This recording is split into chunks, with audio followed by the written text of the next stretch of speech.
two, one. What's up, guys? Welcome to the Young Talkers Podcast, and we're back. Sorry for the long break or hiatus between podcasts.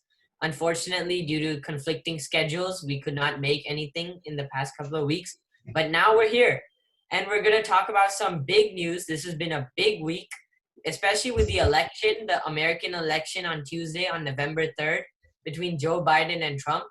So I'd first like to ask Veer and Gulal for their predictions, their opinions on it. Uh, Gulal, would you like to go? Fine, okay. I think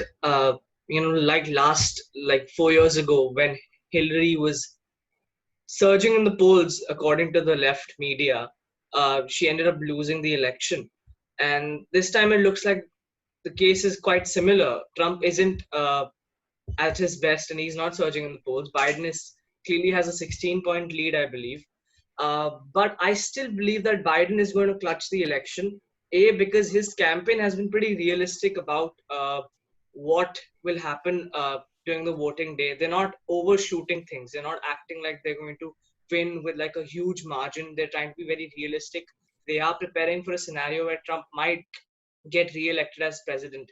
And also considering the amount of support he's getting from the socialists and black voters who were missing during the 2016 election because Obama was leaving office, so they were not interested in voting for a 70-year-old white lady or a 70-year-old old orange man. So you can understand that. But this time, seeing him win in South Carolina and North Carolina, I believe, you can see the black voters that are giving him support, and I really feel like he might just win. Even though if it's by a small margin, I think Biden is going to win the election. Veer? Yeah, I have a feeling of this that I feel pretty similar. Like last time, it's possible, and like that's right. What Bilal said, that they're not being too fake, or they're just being realistic about what's going to happen and what could happen. And it's not like he's going to win by like a really huge margin, but it's still possible that the scenario flips around. So we just gotta wait. Yeah, definitely. At this point in time, it seems like the country has really turned up. Like, for example, in Texas, the amount of people that have voted even before the election overtook the amount of people that voted in total in 2016. And there's definitely this sense amongst people that this election is like a referendum on like where the country is gonna go. Is it gonna go backwards or forward? And a lot of people point out the polls showing that similar leads for Trump and between Trump and Clinton, and now Trump and Biden. Uh, for Trump, at least for him, luckily that economic numbers in America showed that 2/3 of it was gained back during the pandemic. And since that news came out, Trump has actually been gaining in the polls. We can move on. Let's move on. We can talk about the recent earthquake in Turkey and Greece. It hit Yeah. two coastal islands in those areas. Veer, what would? So it was apparently a 7.0 magnitude earthquake that came as a shock, obviously. And there's been a lot of videos surfacing about how buildings have been just falling down with the impact, and people have been losing their houses and running away. So, and especially in the time of COVID, it's kind of really bad for them because of all the social distancing. It's difficult to have it when people have lost their homes. So it's getting very tough there.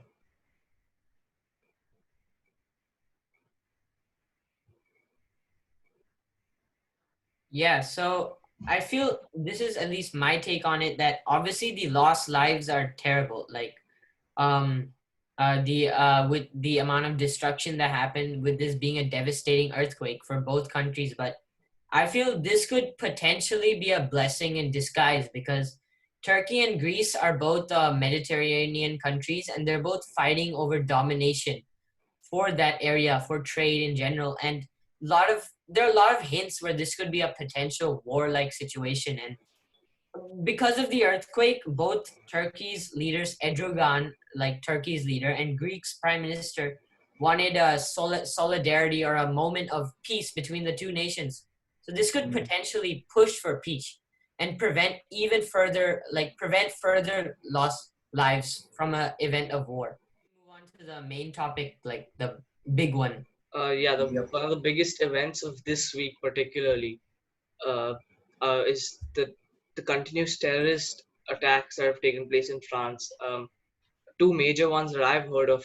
One was the beheading of a teacher, and the second was, I The think, an knife attack. attack at the church. Now, like, to Yeah, break it knife attack. down, what exactly happened was, in like the beheading of the teacher was actually a very liberal, a very modern teacher who was talking about free speech and how it's important. And one student apparently felt really offended by what the teacher had said and decided to behead the teacher in front of the whole class. And he was later shot and killed by the French police. Uh, but then there's also another case of another terrorist attack by one man who ended up stabbing some people at like a church or at like Yeah. a marketplace. So these are two of the major attacks that have taken place in France, and now the president of France, Emmanuel Macron, has taken some very serious steps to sort of, although France has always been a very liberal country, even through the Paris attacks, they never did any strict action against, I guess you could say, Muslim countries or radical Islamic countries, never took much strict action, unlike USA, which basically did a Muslim ban. Uh, that never happened with France, but now there seems to be a little rhetoric coming up where they are taking a strong stance.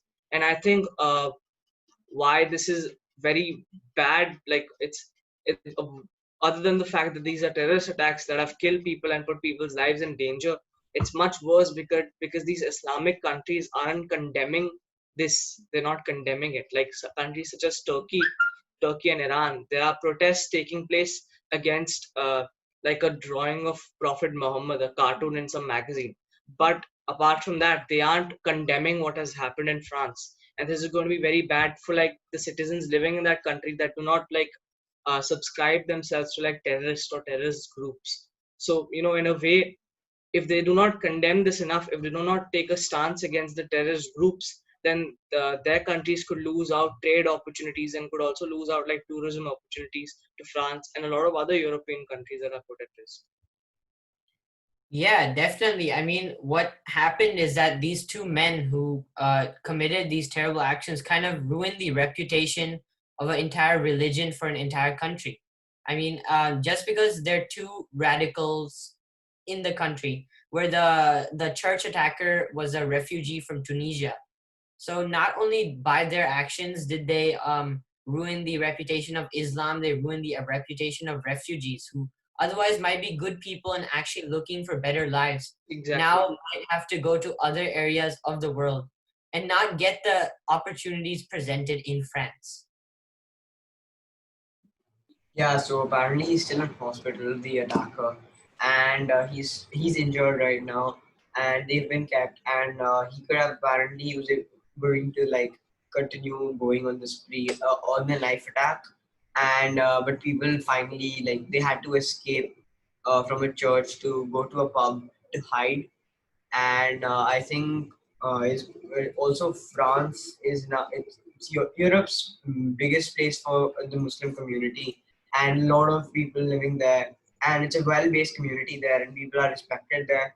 But acts like these are like how someone said it, like spoils their reputation, and it's just not really good for them because it's like even if they're not a bad person, just because of their religion, they get judged because they say that all the terrorist attacks are happening because of them, so I don't trust them. Like all the hate is going towards them, even though it shouldn't. Yeah, Yeah, and yeah, go ahead. so another part of the reason why this happened is that France, like for example, I'll take America, that a lot of times in many areas, hate speech, which like offends a group of people, is not allowed.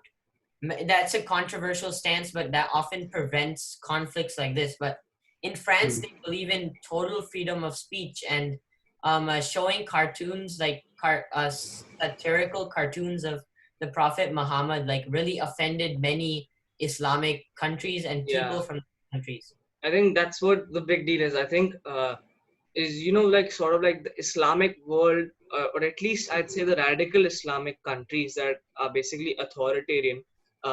You know, they are very sensitive towards things like these. There are a lot of Muslims who don't have a problem with like the Prophet Muhammad depiction in like a cartoon or whatever, you know, but they're not as open-minded or like as modern as like some place like France. Like there was a painting, not a painting, but like a picture that went viral. It was a photo of a nun, but it was made with like in that big photo of a nun, there were like thousands of small photos of like women wearing bikinis. That's how they made the photo of the nun.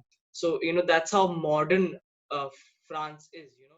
This is a big risk because obviously I have not heard of any big leader, Islamic country leader, condemning this. And this puts the people living in that country who aren't protesting, who are literally like Muslims living in France are condemning it, who are from Turkey, who are from countries like Tunisia where these attackers come from. It puts their lives in danger because they could also be victim to a couple of, you know, racist attacks or discrimination. And it happens indirectly. It's because their whole country or their president or their prime minister isn't condemning what has happened. It puts the people living in that country at risk. And you know, this problem, this is the last thing you need in like this year, when it seemed like there weren't any major terrorist attacks taking place, and now all of a sudden in the most liberal country, you could say France, there's been an attack. You know, only a few are left where they have such an open-mindedness to allow people of all colors and people of all religions, you know, countries such as Canada and New Zealand. So if attacks like these happen in those countries, are they going to condemn it, or is it just going to wreak havoc across like the Islamic world? Or the, you know, a lot of things happening in the next 2 weeks. Like the election is coming up, the American election, and also the Bihar election in India is taking place, I think, this week or like the next week. Um, but see, a lot of elections happening. Countries going through big crisis, like a big crisis taking place in different countries. Uh, so I and think, yeah. and many European nations on going lockdown. Hmm. Uh, England, for example, big. This next week's gonna be a big week overall. Yeah. All right. So guys, that was it. That was the Young Talkers podcast. Thanks Thank you for for tuning in. watching. Sorry for the long break. We'll be more regular from next time, and we'll see you all next week. Remember to donate to Spark a Change Foundation. Yes, please. Bye.